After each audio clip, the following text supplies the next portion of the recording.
आकाशवाणी भोपाल से प्रस्तुत है विधानसभा समीक्षा। आलेख सलमान रावी, वाचन स्वर दीपा सिंह। विधानसभा बजट सत्र के 7वें दिन किसानों के लिए बड़ी घोषणाएं। विपक्ष के बहिष्कार और हंगामे के बावजूद बजट सत्र का 7वां दिन कृषि और किसानों के लिए काफी महत्वपूर्ण रहा। किसानों और कृषि को लेकर राज्य सरकार ने कई बड़ी घोषणाएं की हैं। सदन में आने से पहले मुख्यमंत्री डॉक्टर मोहन यादव ने अपने मंत्रिमंडल की बैठक बुलाई थी। उन्होंने बैठक की जानकारी सदन में सदस्यों के साथ साझा करते हुए किसानों के लिए कई बड़े फैसलों की घोषणा की।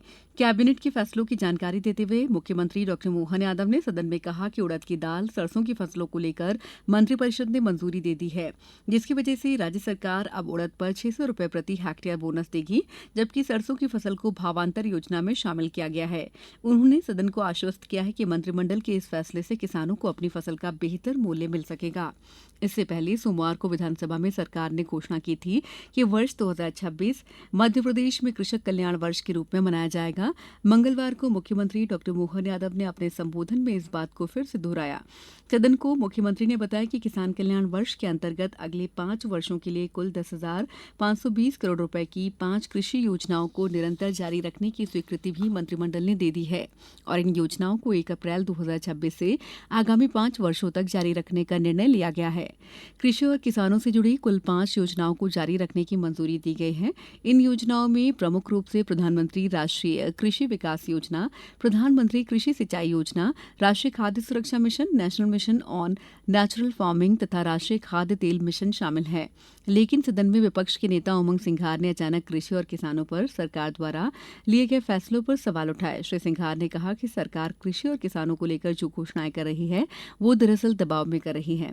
श्री सिंघार के आरोपों का जवाब देते हुए मुख्यमंत्री डॉक्टर मोहन यादव ने भी कटाक्ष किया और कहा कि राहुल गांधी से पूछा जाना चाहिए कि तिलहन और तिलहन में कौन कौन सी फसलें आती हैं। सरकार की ओर से इस पर विस्तार से जानकारी सदन में रखी गई, जिसमें कहा गया कि प्रदेश में सरसों भावांतर योजना के लिए 23 मार्च से 30 मई तक सरसों का विक्रय राज्य की अधिसूचित मंडियों में किया जाएगा। प्रदेश की मंडियों में 14 दिनों के सरसों के विक्रय मूल्य के तोल औसत के आधार पर सरसों की मॉडल रेट की गणना की जाएगी। लेकिन जिस बात पर सदन में खूब हंगामा हुआ और सत्ता पक्ष और विपक्ष के बीच तीखी नोकझोंक हुई, वो है भोपाल और इंदौर में भारतीय जनता पार्टी और कांग्रेस के कार्यकर्ताओं के बीच हुई झड़पें। इस मुद्दे को लेकर कार्य स्थगन प्रस्ताव लाया गया। इस मुद्दे पर सदन में बोलते हुए संसदीय कार्य मंत्री कैलाश विजयवर्गीय ने आरोप लगाया कि दोनों जगह यानी इंदौर और भोपाल में भारतीय जनता पार्टी के कार्यकर्ताओं पर ही हमले हुए थे।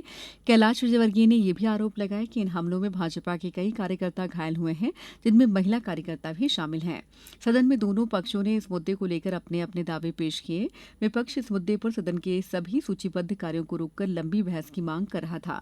हंगामे के बीच कार्यवाही को दोपहर 3 बजे तक के लिए स्थगित करना पड़ा। कांग्रेस की सदस्य डॉक्टर झूमा सोलंकी ने खरगोन स्थित टंट्या भील विश्वविद्यालय में शिक्षकों की स्थिति को लेकर कई बिंदुओं पर सरकार से स्पष्ट मांग की। सोलंकी ने सरकार से जानना चाहा कि वर्तमान में विश्वविद्यालय में शिक्षकों के कितने पद भरे हुए हैं और कितने खाली, जिसको लेकर उच्च शिक्षा मंत्री इंदर सिंह परमार ने लिखित जवाब में स्वीकार किया कि इस विश्वविद्यालय के सभी 140 के 140 शैक्षणिक पद रिक्त पड़े हुए हैं।